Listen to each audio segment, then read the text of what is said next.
Peace and blessings to you all. This is a new day for you, and I am Dr. Raul Richardson, thrilled, excited, and so very delighted to be with you one more time again. And as I promise you more than nuggets, absolutely explosive, wonderful, dynamic guests for Black History Month. And in that vein, relative to the theme for 2023 Black History Month is the idea of Black resistance. And I can't tell you how thrilled, excited, and very delighted I am to have joining us today my dear friend and brother, Dr. Kern Michael Jackson. Let me give you a little background on his brother before I let him get started, because once I let him go, it's like the horse comes out of the gate. There's no putting a bridle in his mouth. You better hold on tight, and we're going to ride long, hard, and strong. But Brother Jackson is a folklorist with an extensive academic career in ethnography and history, oral history, material culture, and literary folkloristics. He graduated from the University of Virginia in English literature and African American studies and taught in the District of Columbia public school system. He subsequently received a master's degree from the University of Wisconsin-Madison in African American Studies and is the former curator of minority history for the Museum of Mobile, Alabama, as well as project coordinator for the City of Mobile's Tricentennial Celebration Video Oral History Project. He holds a doctorate in folklore from Indiana University, Bloomington, and is currently the director of the African American Studies program at the University of South Alabama, and is the co-writer and co-producer of the award-winning documentary, Descendant. Dude, man, I'm walking in high cotton being able to hang out with you this Saturday morning, man. Thank you so much for being here, Karen. Yeah, thank you, man. It's a pleasure to be here. I'm honored. And yeah, I mean, it makes it sound like a lot, but we all do our part to kick the can down the road. Amen. Amen. And it's a life's work, I mean, hey, look, you not only put the seed in the ground, you are allowing us to reap the harvest of the fruit. So for that, peace and blessings to you, man. Appreciate it. Appreciate it. So what can we say about Black resistance within the context of Black History Month and all that we face, not just within the context of our community, but as a global community, even for that matter? Well, I mean, Black resistance, I'm thinking back to just recently when the brother up in Memphis was buried, right? A lot of what we consider the progress of resistance is done upon the bodies of Black people, unfortunately, right? And so it's not just a concept, a theoretical concept of fighting back or becoming literate to subvert oppression. It's also about the fact that folks have put their and continue to put their lives and bodies on the line and mental states on the line. So the resistance thing, it's one to be celebrated in the sense that there's that component of resiliency in it as well. So, I mean, right now, that's what's on my mind, right? Like how not to die while fighting back. Yes, yes. And it's amazing, and I'm glad you made reference to the Memphis situation, because I'm through this process and all of the wonderful guests that we've been having, I'm reminded that one, you can't expect your oppressor to empower you. And in some cases, we shouldn't expect that those people that seek us harm should be responsible for our education, much less our edification. And so many of the folks that I've been speaking to and trying to elevate these different voices for Black History Month remind me of what the struggle really was like. La lucha continua, I mean, the struggle is real and it continues. And most of the things that we may now take for granted within the context of historical lenses was not accomplished without struggle, fight, litigation. It's not been easy to get to this point, even though some people are not mindful of it. Yeah, I was just talking to you about brother Travis Davis over at LaFleur, who is always reminding me about, it's every day is a good day when I get up and I get some air in my lungs and I'm not going back to the primary population at the jail, right?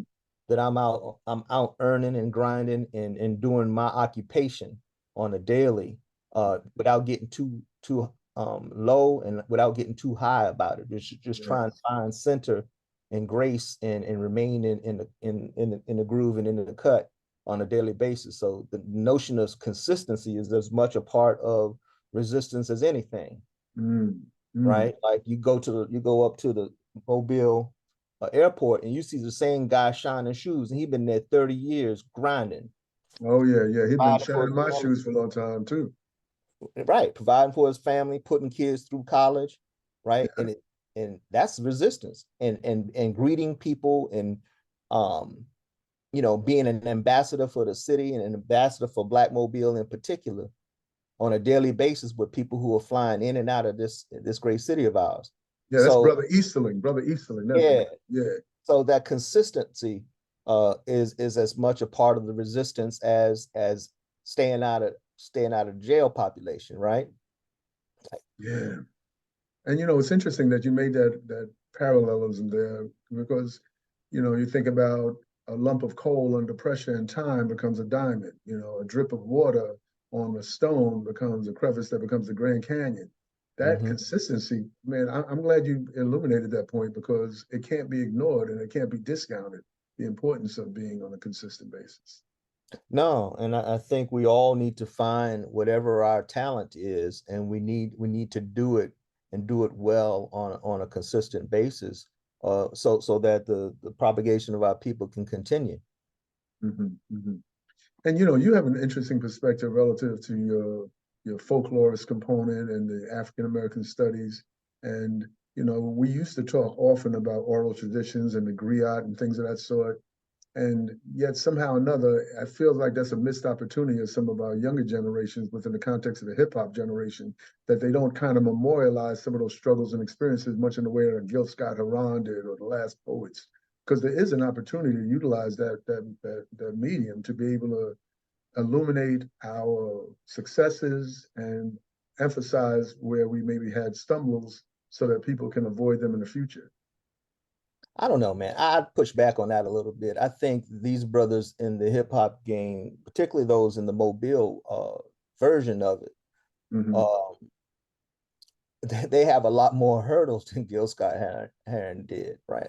Well, true Uh, that. young Blue, he's got to carry the whole neighborhood over there with him when he goes up the ladder of success in a way that I think Brother Heron rapped about in his music, but I don't think necessarily he carried the same pressure, the contemporary pressures that are just different.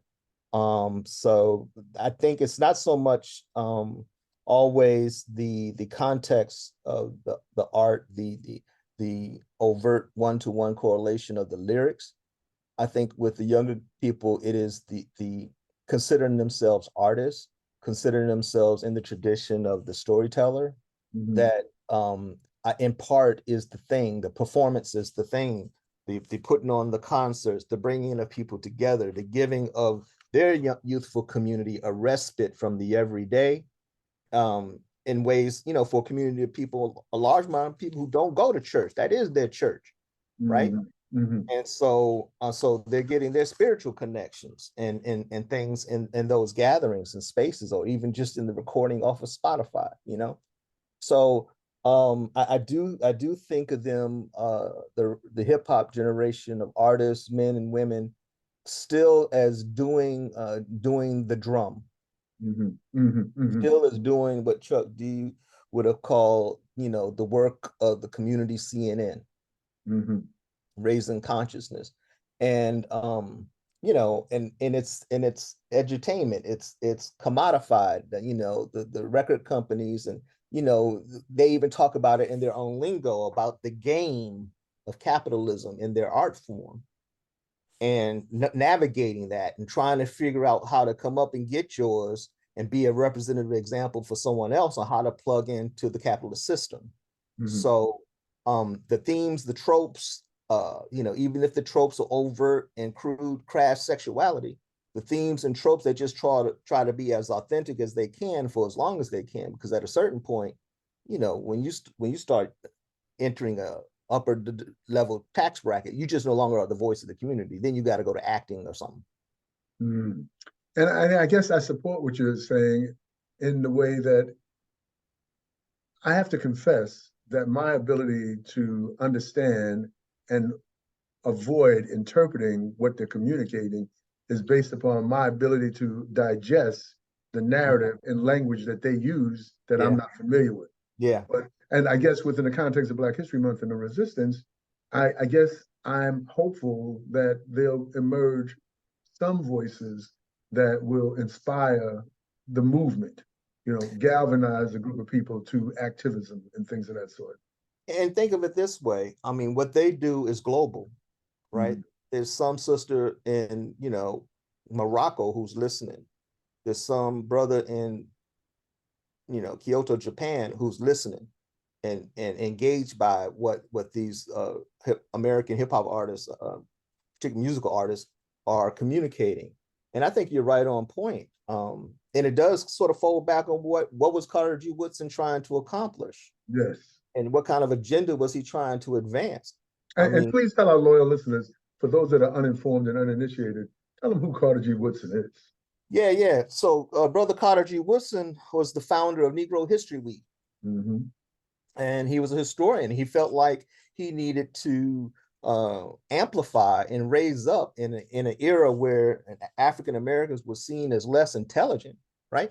He needed to amplify and raise up the genius of Black folk through a weekly sort of paying attention to Black people's accomplishments in different fields and walks of life.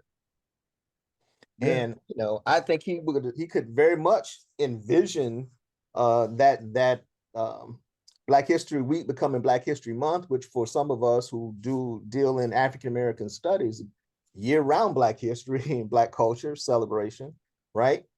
He could sort of envision it, and I think he'd be tickled by these cats and ladies who take Black culture on the road and share it with the world, with you talk about Sun Ra and with the universe. Yeah. Sun Ra and the orchestra. Right. Yeah. And I think in part one of the things that we struggle with in Black culture is sort of navigating the disconnect of language and themes. And life moves so fast that you just don't walk to the mailbox with a 16-year-old no more, Mm. and impart wisdom and share. We're coming up on Mardi Gras, and one of the things I love about Mardi Gras is it's completely intergenerational. It's a Yes. time of the year when a lot of talking between generations occur, right? We're gonna go to the boom boom, but in between the laps of the parade, we're gonna have conversation. You're gonna Food tell me and what you fellowship. Absolutely. Yes. and I love that about that festival. I love that about the corner of Spring Hill and Broad. I love it, Mm-hmm. right? When you're knee deep in people in strollers to people with gray hair leaning on canes, right? And so and I think this ties into this notion of the celebration of that Carter G. Woodson sort of articulated, And I'm right? glad you brought up Carter G. Woodson, largely because I effort to be purposeful, intentional in a lot of what I do, but still try to stay present in the moment. And up to leading to Black History Month this February, I have, during the Christmas holidays, talked about this idea of the gift of life and children and what we are doing as responsible parents. And then as we entered into what represented the end of December, coming into what for many is the New Year proclamations and resolutions, and how you can become the better you. And then I really spent much of January revisiting this idea of Karenga's Kwanzaa, the Mhm. significance of the various days and celebrations and why it's still relative now over 50 years later. So when you make reference to Carter Woodson and then you think about Karenga's Kwanzaa, these are elements that really kind of shape the narrative, if we are willing to embrace it from our tribal perspective, of who we are as a people and who we can become as a people. No matter which avenue you take, whether it's the path of nonviolence resistance or more activist engagement, whatever it may be, inclusive of the generation that's we're talking about relative to the music and culture and hip hop.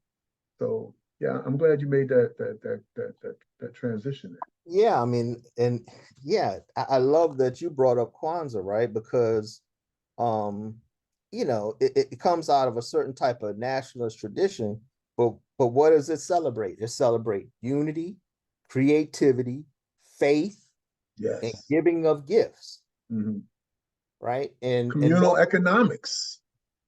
yeah, so this business about celebrating heritage and culture during this month, and for me year round, is paramount. you have, I mean, Carter G. Woodson, and he was a multitasker. He was what? Enter subject matter. He did many, many things, Mhm. right? And he had to be good at many, many things. And he could, I know he could, he died what, 1950? I know he could envision a Karinga who had been born around 1950. Mhm. Mhm. And I think he could, in like I said, identify with uh the folks in the entertainment industry who try to articulate a sense of um cultural identity and whatnot in their art forms. So yeah. You know, I'm glad you brought up the Mardi Gras influence relative to the intergenerational piece, because here within Western culture, we seem to forget about the value and importance.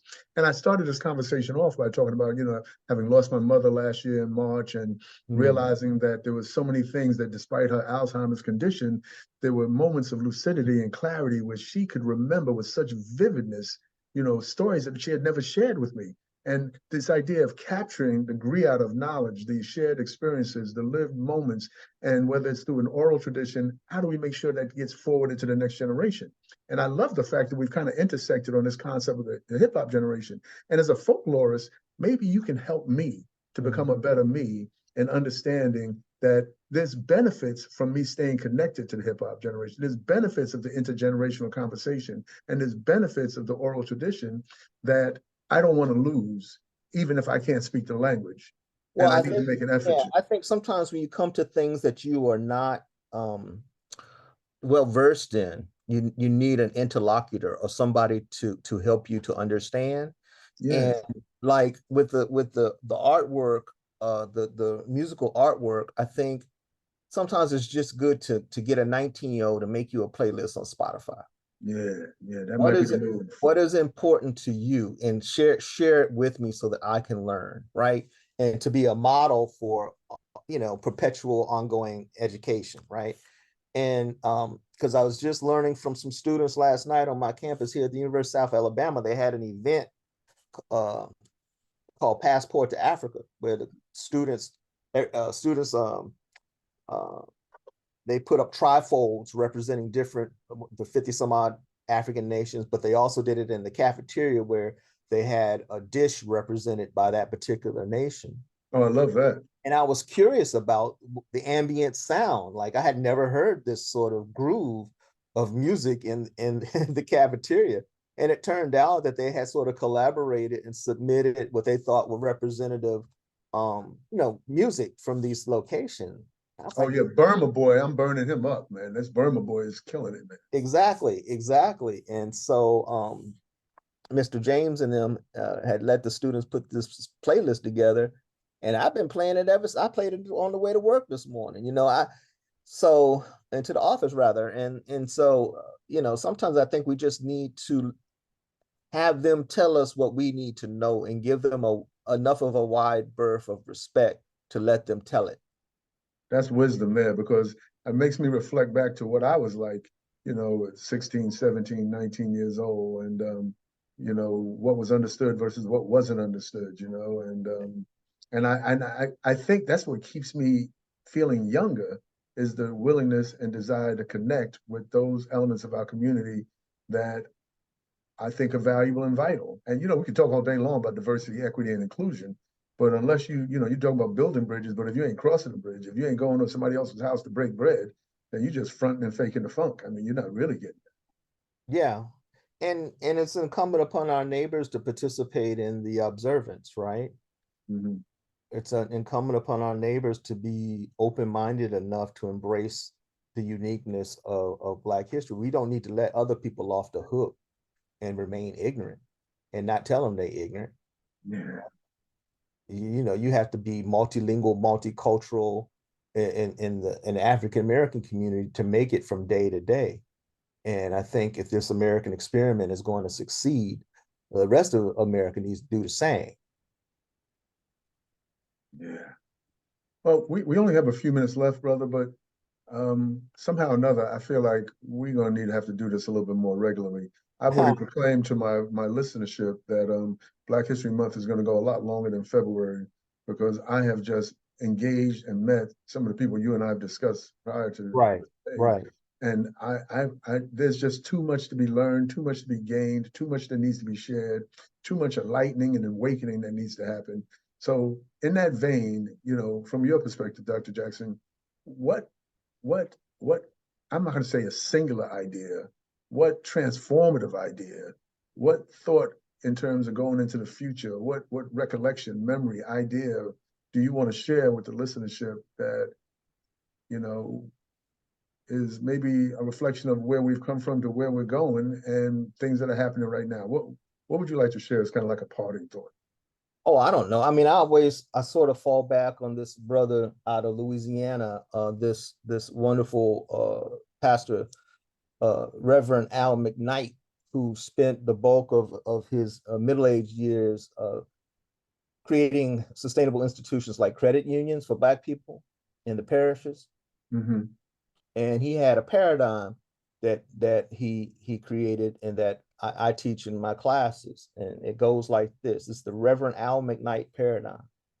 It goes like this. It says, values command politics. Your values determine and inform your politics.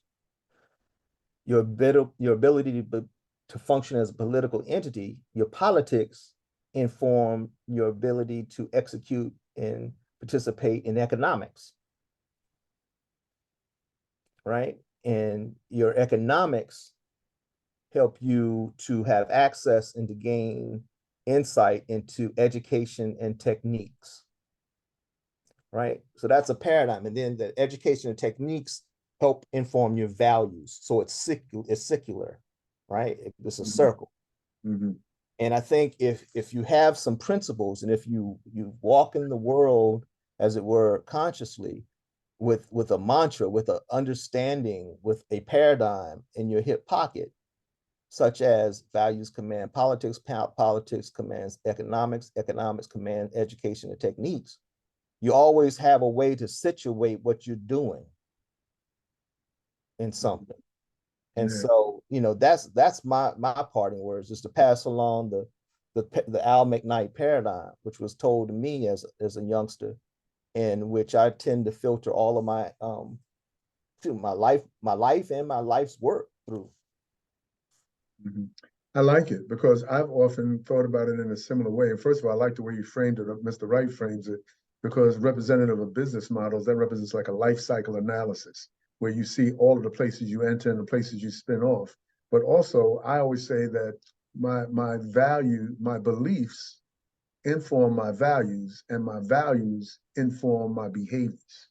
And so if you don't start at a place where values and beliefs are central, then you can come off course and not find your way back.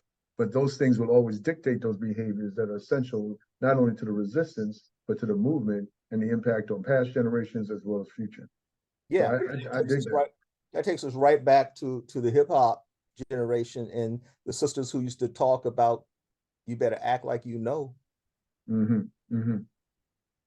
And how do you get to know? Well, you got to be situated. You got to be centered. You got to have something that is informing your behavior, as you so eloquently put it.